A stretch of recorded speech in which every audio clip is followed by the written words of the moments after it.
नमस्कार, मैं doctor Mukesh Kumar Sharma, associate professor in zoology, सम्राट पृथ्वीनाथ चौहान गवर्नमेंट कॉलेज अजमेर। पिछली क्लास में हमने गोल्जी कॉम्प्लेक्स क्या होती है, उसकी डिस्कवरी कैसे हुई तथा उसका डिस्ट्रीब्यूशन एंड अकरेंस के बारे में पढ़ा था। आज हम जो गोल्जी कॉम्प्लेक्स की जो स्ट्रक्चर है उसके बारे में पढ़ेंगे कि गोल्जी कॉम्प्लेक्स की स्ट्रक्चर किस प्रकार से होती है। सबसे पहली बात, गोल्जी कॉम्प्लेक्स का केमिकल कंपोजिशन क्या होता है। केमिकल कंपोजिशन मींस उसकी जो रासायनिक जो संगठन है वो किस प्रकार से होता है। The Golgi complex membranes are made up of 60% proteins and 40% lipids. यानी गोल्जी कॉम्प्लेक्स की जो मेम्ब्रेन होती है वो 60% प्रोटीन से मिलकर के बनी है और 40% लिपिड्स उसमें पाई जाती है। अब यदि हम जो इसके मेजर कॉन्स्टिट्यूएंट देखें तो सबसे पहली बात, इसमें फॉस्फोलिपिड्स प्रेजेंट होती है। First, phospholipid composition of Golgi membrane is intermediate between those of endoplasmic reticulum membrane and plasma membranes. अब इसकी जो फॉस्फोलिपिड कंपोजिशन होता है ना गोल्जी मेम्ब्रेन में, वो एंडोप्लाज्मिक मेम्ब्रेन तथा प्लाज्मा मेम्ब्रेन का इंटरमीडिएट होता है। सेकंड, इसमें प्रोटीन्स एंड एंजाइम्स।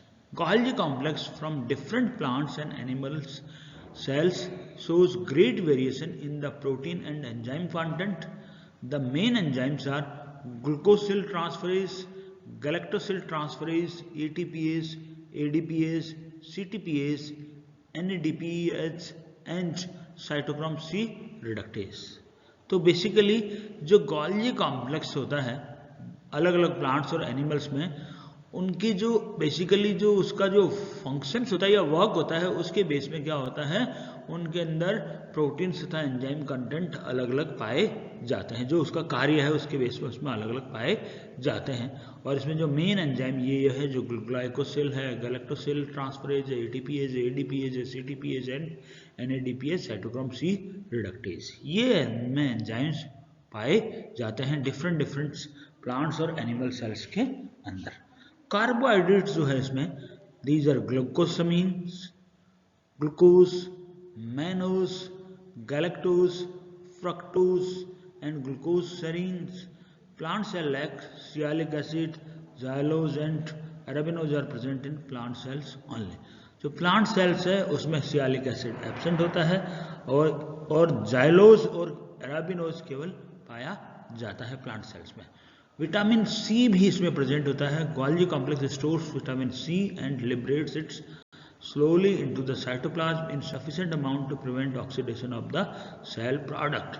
इसमें जो गोल्जी कॉम्प्लेक्स होता है उसमें विटामिन सी भी पाया जाता है और ये धीरे धीरे ना जो लिबरेट होता है कहाँ पे, साइटोप्लाज्म में, और सफिशिएंट अमाउंट में बन जाता है, यानी पर्याप्त मात्रा में बन जाता है सेल प्रोडक्ट के ऑक्सीडेशन रोकने के लिए। ठीक है, तो जो विटामिन सी है बड़ा इंपॉर्टेंट है। वो क्या कर रहा है, जो सेल प्रोडक्ट है उसके अंदर ऑक्सीडेशन को रोक रहा है। ठीक है, अब आगे की बात, structure of Golgi complex. The Golgi apparatus is morphologically very similar in both plants and animal cells. However, it is extremely pleomorphic. In some cell types it appears compact and limited, in other spreads out and reticular. It is made up of several stacks of parallel flattened sacs or cisternae and many peripheral interconnecting tubules and vesicles.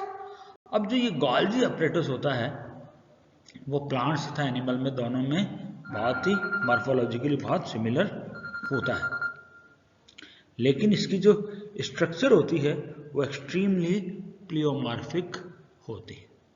कुछ sales में तो ये compact and limited पाया जाता है और कुछ में ये क्या होता है, रेटिकुलर, यानी पूरी सेल्स में फैला हुआ पाया जाता है और रेटिकुलर यानी नेट लाइक ये पाया जाता है। और ये कैसे होता है, बेसिकली बहुत सारे जो सेवरल स्टैक्स होते हैं, पैरेलल, फ्लैटनेड सैक्स और सिस्टर्नी, तथा बहुत सारी पेरिफेरल जो इंटरकनेक्टिंग ट्यूब्यूल्स होती हैं और वेजिकल्स होती हैं उसका बना हुआ पाया जाता है। यानी दो चीज़ें हो गई इसमें, सबसे पहले तीन चीज़ें, एक सिस्टर्नी हो गई, दूसरे ट्यूब्यूल्स एंड वेजिकल्स, इन तीन चीज़ों से मिलकर के बना हुआ होता है। ये तो क्या वहाँ आपके सेंटर में पाई गई और ये क्या है पेरिफेरी में पाई गई, जो कि इंटरकनेक्टिंग होती है ट्यूब्यूल्स तथा वेजिकल्स। अब सबसे पहली बात सिस्टर्नी। सिस्टर्नी जो होती है, these are about 1 micrometer in diameter, are central, flattened, plate-like or saucer-like closed compartment which are held in parallel bundles or stacks one above the other. ये जो सिस्टर्नी है इनकी क्या है, 1 माइक्रोमीटर डायमीटर होता है और सेंट्रल तथा फ्लैटेंड स्ट्रक्चर होती है, चपटी, ठीक है, और केंद्रीय होती है, प्लेट लाइक और सोसर लाइक क्लोज्ड कंपार्टमेंट होते हैं जो कि पैरेलल बंडल्स और एक दूसरे के ऊपर अनाज जो रखे हुए पाए जाते हैं। मैं बताऊंगा कैसी इनकी स्ट्रक्चर होती है। In general the Golgi apparatus is made up of approximately 3-7-8 cisternae in most animal cells and from 10 to 20 in plant cells, although in some single celled organism it may consist of as many as 60 cisternae. तो ये cisternae के different numbers होते हैं। ये animal cells का है, ये plant cells का है और कई सेल्स में है ना जो ये नंबर होता है, 60 सिस्टर्नी भी इसमें पाए जाते हैं। The lumen of cisternae is of 100 to 200 angstrom thicknesses. The number of membranous sacs vary from 10 to 20 with an interspace of 200 to 300 angstrom. The cisternae are equally spaced and separated from each other by a thin layer of intercisternal cytoplasm or proteinaceous matrix. तो ये जो cisternae है ये एक दूसरे से बिल्कुल equal space से है ना जो सेपरेटेड होती है, जिसमें क्या होता है एक बहुत ही पतली लेयर इंटरसिस्टर्नल साइटोप्लाज्म की या प्रोटीनेसिस मैट्रिक्स की पाई जाती है। ये देखिए आप इसकी, ये आपकी सिस्टर्नी है ये वाली, ठीक है।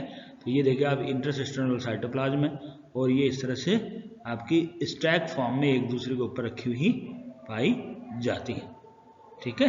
ये इनकी वेजाइकल्स है, ठीक है। यहाँ आपकी ये देखो ये वेजिकल्स आ रही है, इनमें दो फेज होती है, बता चुका हूँ पहले मैं, ये सिस फेज है और ये ट्रांस फेज है, ठीक है। ये इनके ल्यूमन है इसमें, ठीक है।